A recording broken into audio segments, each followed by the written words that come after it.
What is up, guys? This is the ZeusTuber, and today I am back with another Walking Dead video. This one has to do with my review for The Walking Dead's Season 6, Episode 11, titled Knots Untied. Now, this episode was phenomenal. Another great one, another good entry in the series. They were able to fit quite a bit in this, 41, 42-minute time block. And to me, when I was watching this with my roommate, Jeff, they seemed to fit a lot in, because it was like 9:27. I looked at the time, and they were already at the hilltop. And I'm like, dude, they're fitting a lot in there. We still have another half of an episode to go, and they're already at the hilltop. Upon seeing the promo and doing a promo breakdown, I kind of assumed we wouldn't get to the hilltop till the very end of the show. I thought it'd be dragged out a little bit more, but it was definitely not dragged out at all. The pacing was definitely on point this episode. There were slower scenes, there were more intense scenes, and I think it evened out very nicely. And there weren't any scenes where I was like, okay, come on, let's get to the action, It was everything, all the dialogue was interesting, and that mainly is due to the fact that there were a lot of new characters on screen and a big new location of the hilltop, obviously. And then just great, it was great to see the group all back together, being the unit we know that they can be. Obviously, we had the group that went out to the hilltop, which consisted of Rick, Michonne, we got Abraham, Daryl, Glenn, Maggie, and Jesus in the RV, and they pick up a couple stragglers along the way from the hilltop, and I'll get into that later in the video. But there was just there was a big group dynamic in this episode, and once again, no Carol. We did see a little bit more of Denise in the beginning of the episode, but it's just pretty cool stuff. There's a little bit of Carl in there. The opening sequences of this episode were a little bit the scene between Sasha and Abraham in particular was a little bit awkward, but it was meant to be awkward, And there's definitely a pretty controversial love triangle brewing there. We'll have to wait and see if that reaches ahead, if Rosita finds out, or if who Abraham's actually going to choose. You can tell he does like Rosita, but he's obviously falling for Sasha. That's pretty self-explanatory, because she's a warrior. I mean, Rosita is very capable herself, but it seems like, to me at least, Abraham is clicking more with Sasha. And they have more in common to an extent than him and Rosita do. Like, him and Rosita, they stuck together because they needed someone to survive with at the time. And of course, Rosita's beautiful, and Abraham, he's got the hots for her. I think a lot of people would. But at the same time, Sasha's capable, and they both have suffered from their own versions of post-traumatic stress disorder.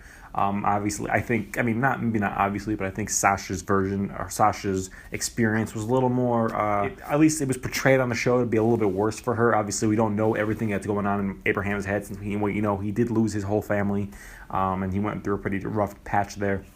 But for the most part, he seems to be holding things together very well, or at least his PTSD, he's projecting it outwards as, being a little bit crazy, a little bit like, let's do this.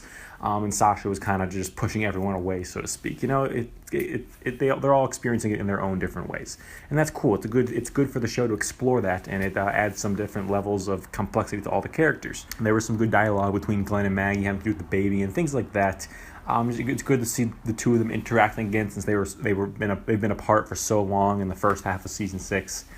So that was nice. There was some good dialogue between Abraham and a few different characters, like Sasha, like I mentioned, between him and Rosita, between him and Glenn even, and it was just some good stuff there. I loved when Carl finds Jesus on the stairs, and Jesus is like, well, I'm just sitting on your stairs, and I'm looking at this painting here. And then we see Rick come on the corner. He's just like, Carl. And then it's like that awkward moment where it's not meant to be like a really like a gag comedic scene, but it's funny. It's funny in the context. Like, no one else knows that Rick and Michonne have been getting together like that. Obviously, Rick put it best. Like, it just happened like last night, so no one really should know. I mean, living with everyone for that long, you would think that people would get hints that Rick and Michonne were been flirting for a while, but it was kind of awkward, and it was kind of funny to see everyone like really like, hey, wait, what's going on here? So that's cool. And then obviously there's the whole trip to the hilltop, and the whole time I was watching this, there was a very I don't know if this happened for everyone who watched this, but for me personally, when I was watching it, I just kept thinking, the farther we get into the story, the closer we're getting to Negan. And they talked about Negan quite a bit in this episode, and I'll get into that in a couple different videos throughout the week. But just the more, like, I know they're traveling to the hilltop, and within the next couple times that they go back to the hilltop, with supplies and stuff, we're going to be meeting Negan. and Lucille will be in return will be meeting the heads of one of our favorite characters. So it's just the dread is slowly forming inside me. So that there's a sense of dread over these final episodes for me, where I know characters are gonna die, characters I love are gonna die, and we all have to be ready for that, because we're slowly creeping towards that climax there of that arc. At least, I guess, the first of many climaxes from the whole Negan all-out war saviors, storyline we're going to be expecting soon. So it's just, we got a bumpy roller coaster ride ahead of us, but it's going to be awesome to see on screen. Obviously, we had some cool action sequences in this episode. We had the cool back and forth between the different subgroups within that complex, where Rick's group was rescuing some of the Hilltop members, killing some walkers, trying to find everybody. That was cool. They arriving at the Hilltop. Big round of applause from me, and I'm sure a lot of you guys out there, to Grace Walker, who's the production designer on the show, for building the Hilltop, another huge elaborate set from scratch. I know there were several pictures released from the Spoiling Dead fans throughout the last few months, over the summer, where they were building it. So I knew it was coming. I mean, I think we all, to an extent, we all knew it was coming. It was just a matter of when and where in the storyline, and it came at the right time. They're following the comics pretty closely at this point, so I don't think a lot of comic book fans can complain too much. I think they're going at a pretty decent pace. I mean, some people might argue this episode was a little bit too fast, but that might just be because we're used to a much slower paced style of storytelling. But they went through a lot in this episode. I don't think they glossed over any major details. I think they hit the main points what they needed to hit in order to do the comic book storylines justice, and to do the overall storyline justice. So I have no complaints about the episode in terms of storytelling and timing. I think that was all great. It was nice to see that we definitely hit one of I think my favorite scenes from our group being at the Hilltop in the comics, was when Rick has to kill the dude who has the message from Negan. What we see in the comics where he stabs Gregory, and we see in the show tonight where he stabs Gregory, and Rick turns around, everyone's looking at him like, and they're looking at him all like, this guy's crazy. He's like, what? Because that's like a typical day at the office for Rick. He like Chris Hardwick put it on Talking Dead. Like, he can't visit someone's community or neighborhood without getting someone's blood on him. And it's just one of those things that it's funny. It's true. He can't stop killing people. Rick, come on. And that's just a really good scene too, group wise as well, because we see Daryl taking down the guy that breaks his arm. We see Michonne throw that girl down. It was just a really good group scene, and I enjoyed it thoroughly.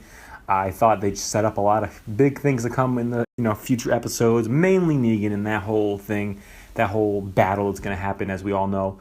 So I thoroughly enjoyed the episode. I love the scenes of Jesus. I loved Xander Berkeley as Gregory. I think he looks a lot like Gregory from the comics. I think he did a great job, and I can't wait to see more of him. I mean, although he was a dirtbag, and he's supposed to play a dirtbag, so he got that right. In terms of adapting the comic book character to the real life character, so to speak. So I thought that was great. I don't have any complaints about the episode. I thoroughly enjoyed it. I am psyched for the 12th episode. If you look in the promo, they don't show us a heck of a lot. So I'm betting it's going to play out a lot like this episode, where we get a lot of stuff that in the promo it happens in the first 15-20 minutes, and then after that it's all like anyone's guess. So pretty awesome stuff. I am excited. I know you guys are too. Remember to rate, comment, and subscribe. And I'll see you guys later. I'll be talking one more thing before I go. Anything that I didn't really talk about in too much detail in this video, I'll be doing like sub videos throughout the week, should I have time. And if you guys really want it, then I'll do a more in-depth analysis of a couple different things if you want one. But you guys know I usually like to keep my videos short and sweet, and I think that really that kind of goes with the flow of my channel. But that's just my opinion. If you guys have a different opinion, comment down below and let me know your thoughts, and I'd love to hear them. Have yourselves a wonderful day, and I'll be back at you guys later with some more videos tonight. Welcome to Limbo.